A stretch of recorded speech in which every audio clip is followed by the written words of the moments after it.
So we're sitting here in the Manchester headquarters of my dad's campaign, which is definitely the hub of where things are going on. And throughout the course of this campaign, I've gotten to know all the staff members obviously really well because we spend every day together. And what I find most provocative about these people is that they've given up lives and really other jobs that would be more financially secure, more interesting in some respects, and just basically every element of a comfortable life to come and give up their money, family members, relationships, which has become a big joke because it's almost impossible for most people to have a relationship on a campaign and come and dedicate their time to my dad and this campaign.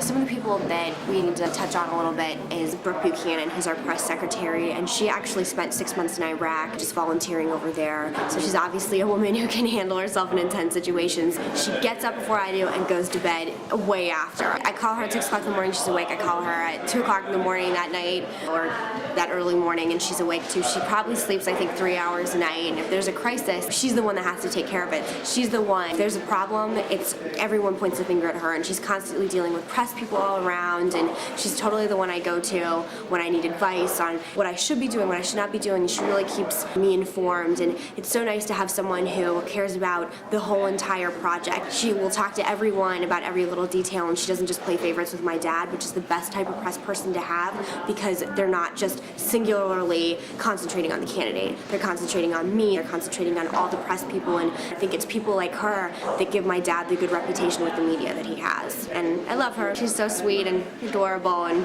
I look forward to a day when we can hang out and just have brunch for the day.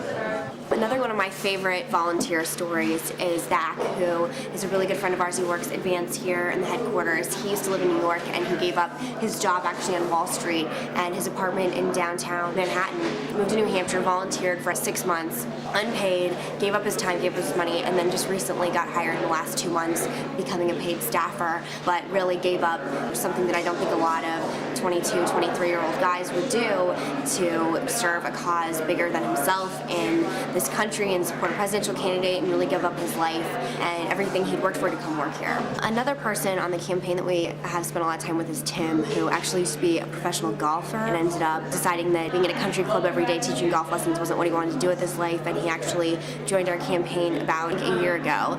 And it just goes to show that a lot of people kind of come to points in their lives and they sort of reassess the type of people that they want to support and what they want to do with their life. From my own perspective, I was trying to think of a cause or a person or something that would make me leave my life, my apartment, my job, my friends, and my family. It is there, but it has to be something that really strikes to your heart. I always ask the staffers, what was that moment? We were just talking about Charles. He said, I met him, he signed my book, I'm a military guy, and it totally changed my perspective of him, and I just had to come down and volunteer. Another girl that we're actually particularly close with is Sarah Crawford. She's been with the campaign since day one, through thick and thin. You know, a lot of people in the media were really quick to write Dad off somewhere in July. Now we're sitting here in Manchester at number 2, on our way up to number 1, and it's people like Sarah that don't give up, that when I talk to Sarah, she's like, we're doing great, and then we'll go with her to a town hall, and just that energy and that enthusiasm, it really, really, really puts things into perspective about what we're doing and the kind of volunteers and people we have around us.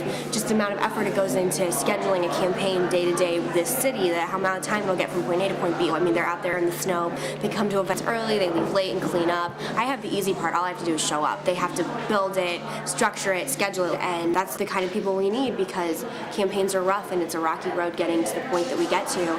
But like I said, compared to where we were in July and where we are now, we're number 2 here. We have an amazing shot at winning, and it's people like Sarah and Zach and Tim and every other person in this building and in South Carolina and Iowa that are doing it. So it really makes me feel very humble.